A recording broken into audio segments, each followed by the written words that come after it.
Hello everyone, welcome to the Temple of Possibilities. I am Minister William, or Reverend Will if you wish, leading today's sermon of March 15th, 2026. And as always, we'll start with a moment of silence for prayer, meditation, or what have you.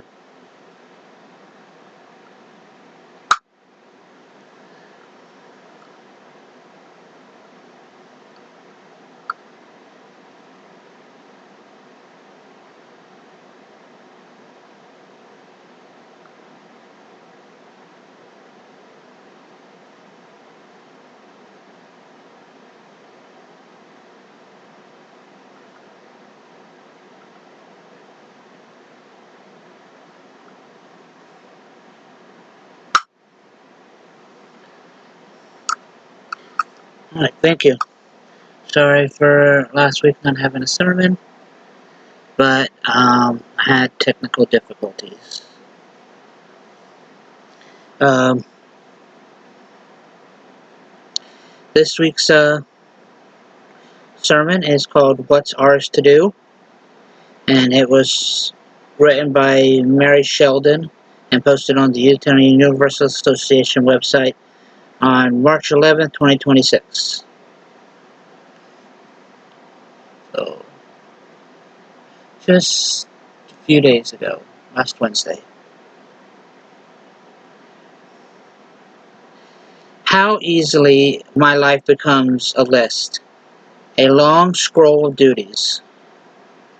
Gunilla Norris, the planning the day and being home. Long ago, when my beloved and I were newly dating, her housemate, social worker, black belt, and general wise woman, Carol suggested her a new daily practice. When you're making out your to-do list, make two columns, one for you and one for the universe. We were both already intervenient to-do list makers with contrasting styles. My partner is regular and tidy, mine random and as needed, and the idea was compelling to us both. So much of our lives felt beyond our control at that point, from my mother's terminal lung cancer to when we might finally be able to live together. I can't say I regularly wrote it down, but making a second column for the universe became a regular part of my thinking. It served as a way both to name and honor a heartfelt yearning or prayer, and to release the great all what was not within our power. After my mother's passing, when we finally found our wee adorable, perfect for us first home, it checked off an earnest second column wish of many years. I shared the idea with our daughter some years later. When she was struggling after a painful experience, I taught her the Serenity Prayer. Grant me the serenity to accept the things I cannot change, courage to change the things I can, and wisdom to know the difference. I suggested that making the universe's second column was a good tool for developing that wisdom, that often in contemplating what truly was beyond my control, I could surrender to the universe that which I could not accomplish. Often in the process, I discerned the part that was mine to do, a smaller task for the first column, making my prayers more active. Since then, I have come to appreciate the interplay between the first and second column. What's mine to do and what I leave to the universe. In attending to them both, I affirm that Rabbi Tarfton knew we are not required to complete the task, yet neither are we free to withdraw from it.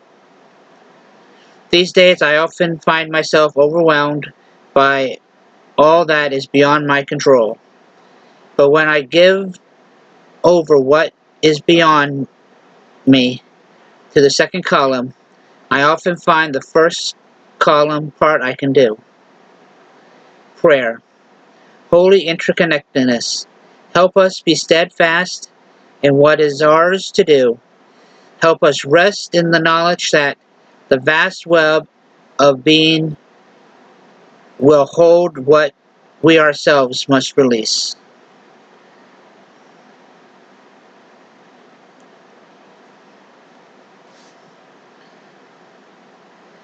I have heard that prayer many times. Grant me the serenity to accept the things I cannot change and courage to change the things that I can.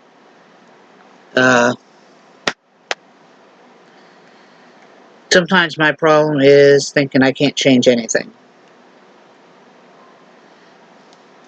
I usually see myself trapped in the life that I'm living.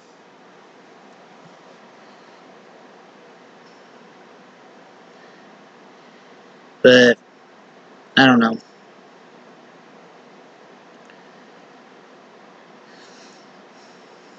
Sometimes you have to know what you can and cannot change.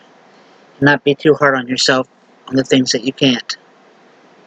We can't fix everything. We can't change everything. And sometimes we have to give it out to the universe to hope for the change. And just do our best to change the things that we can. Remember, everyone, when we all come together, the possibilities are endless. I'll see you next week.